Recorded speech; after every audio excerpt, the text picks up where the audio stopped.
Buenas tardes. Bueno, en esta presentación vamos a hablar del plan de gestión de riesgos del proyecto, ¿cierto?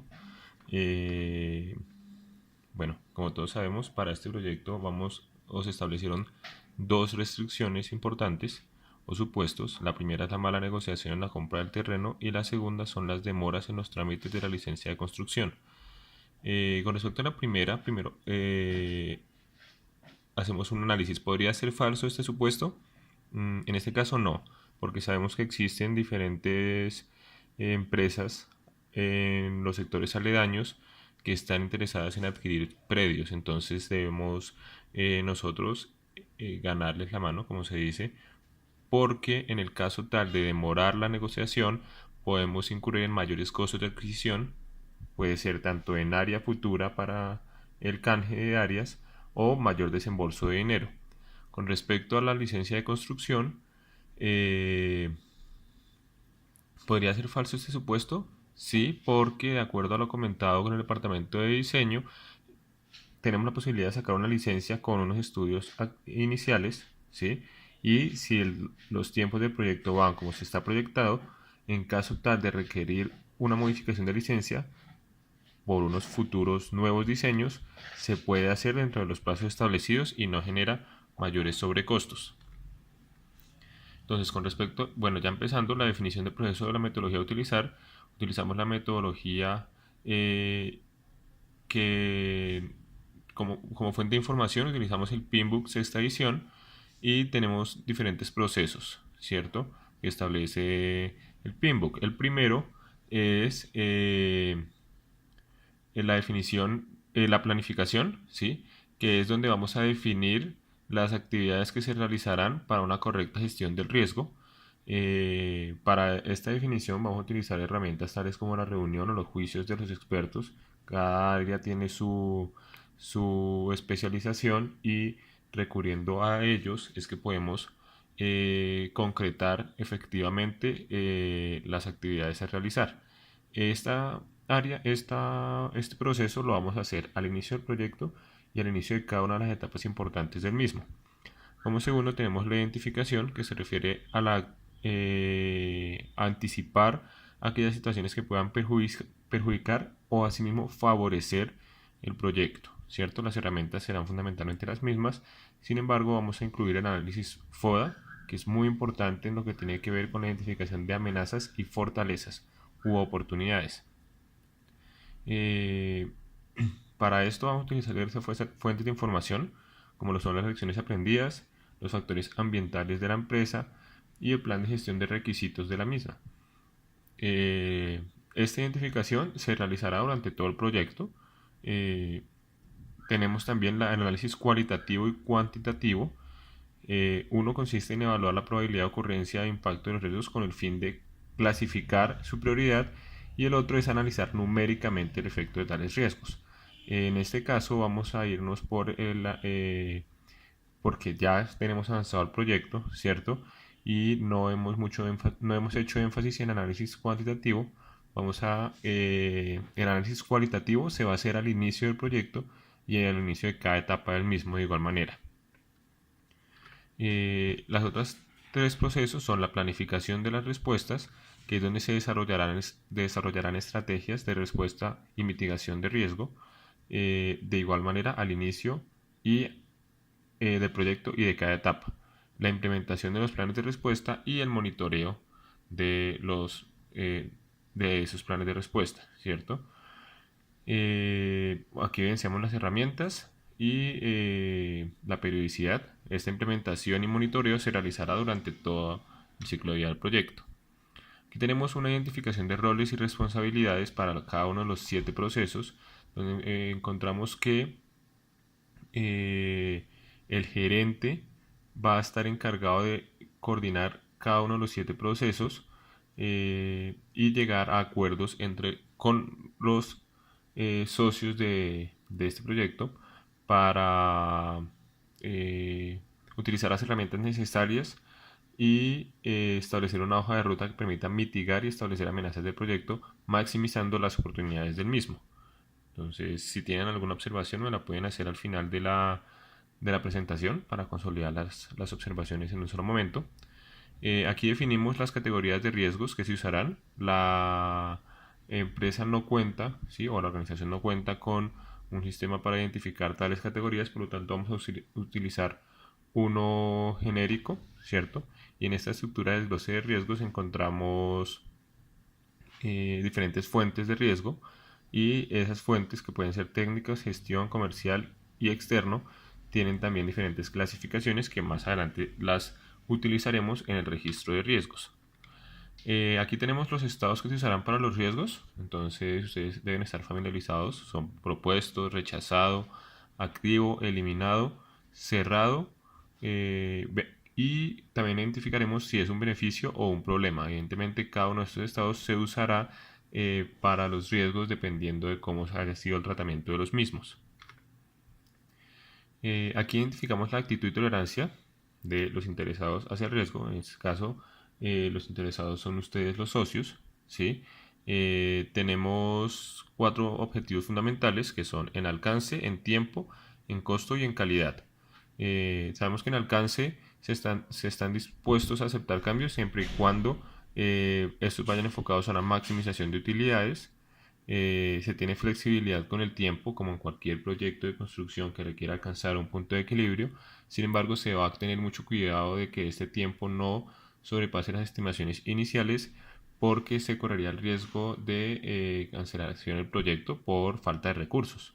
Con respecto a los socios, a los costos, pues los cambios que se aceptarán son mínimos. Ese es el peso más importante, porque el objetivo principal es la obtención de utilidades, dadas la gran inversión inicial que se debe hacer.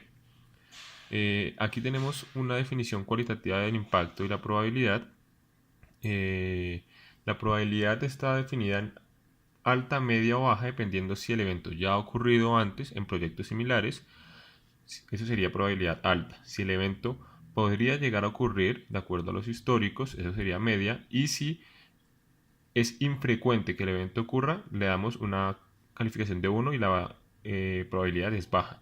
Con respecto al impacto, este se evalúa porcentualmente sobre el cambio porcentual que puede generar en cada uno de los objetivos. Entonces, por ejemplo, vamos a tomar el tiempo. Si se aumenta un tiempo en un 20%, es bajo. Si se aumenta entre un 20 y un 30, es un impacto medio. Y si se aumenta entre más de un 30%, es un impacto alto, ¿sí? Lo mismo para costo, alcance y calidad. Aquí tenemos la definición del mapa de calor. Más adelante lo identificaremos en plenitud para identificar la criticidad del proyecto, ¿cierto? Pero sí tenemos ciertas acciones que hacer para cuando los riesgos sean altos, medios y bajos, como lo podemos ver acá. Para alto reportamos de inmediato e implementamos la respuesta prevista. Para el medio controlamos y realizamos seguimiento y tenemos preparada la acción de mitigación establecida, y para el bajo controlamos. Aquí tenemos calendario y presupuesto del proyecto. Este calendario tiene una periodicidad para cada uno de los procesos y un tiempo estimado, como podemos ver acá. Y con respecto al presupuesto, este está enfocado en las personas, materiales y equipos necesarios para el desarrollo proceso de este proceso, ¿sí? De cada uno de los 7 procesos. Entonces, aquí están cada una de las hojas que tienen ustedes en sus manos, pueden evidenciar, y si tienen alguna consulta, ya saben, al final de la presentación.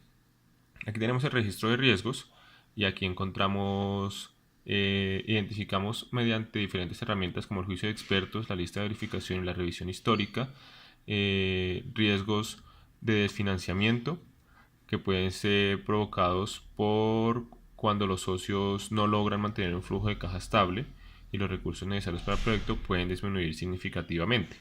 El efecto que puede tener es la cancelación o aplazamiento del proyecto, ¿sí? El dueño de este riesgo pues es cada uno de los socios. Sin embargo, es el director financiero el que está encargado de notificarles periódicamente las necesidades de recursos para la planeación de cada una de las empresas socias del proyecto, ¿cierto? Es importante la búsqueda o tener previsto la financiación adicionada por medio préstamos o simplemente controlando el flujo de caja de cada una de las organizaciones. Tenemos también las modificaciones al alcance que puedan desarrollarse debido al pod. Esto ya lo hemos visto, el pod nos puede cambiar el uso o la altura del proyecto. Al igual que el anterior, el efecto de más peso puede ser la cancelación o aplazamiento del proyecto. Entonces, en este orden de ideas es importante tener previsto, estar muy pendiente de los avisos legales o proyectos de ley que estén rondando pues el escenario político. Sin embargo, los adelantos en la licencia de construcción nos permiten reducir de manera importante este riesgo. Aquí vemos la categoría de riesgos de las que hablábamos antes, que en este caso es legislación y normativa. Adicionalmente tenemos la pérdida o aumento de mercado potencial. Esto se puede dar ya sea por iniciar de manera prematura lo proyectado, pero correctamente, evidentemente, la fase de ventas del proyecto, lo que nos permitirá ganar mercado potencial frente a los otros proyectos que están en el sector. Sin embargo, si esto, por el contrario, nos demoramos en iniciar ventas, nuestro mercado potencial se puede ver reducido por los proyectos que inicien antes que nosotros.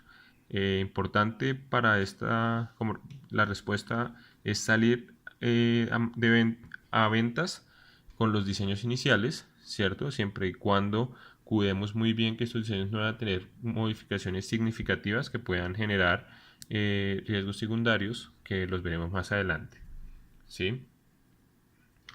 También tenemos, a través de una lluvia de ideas, identificamos que el personal capacitado en BIM es importante para el desarrollo del proceso en cuanto que permite reducir costos en la obra, ¿sí?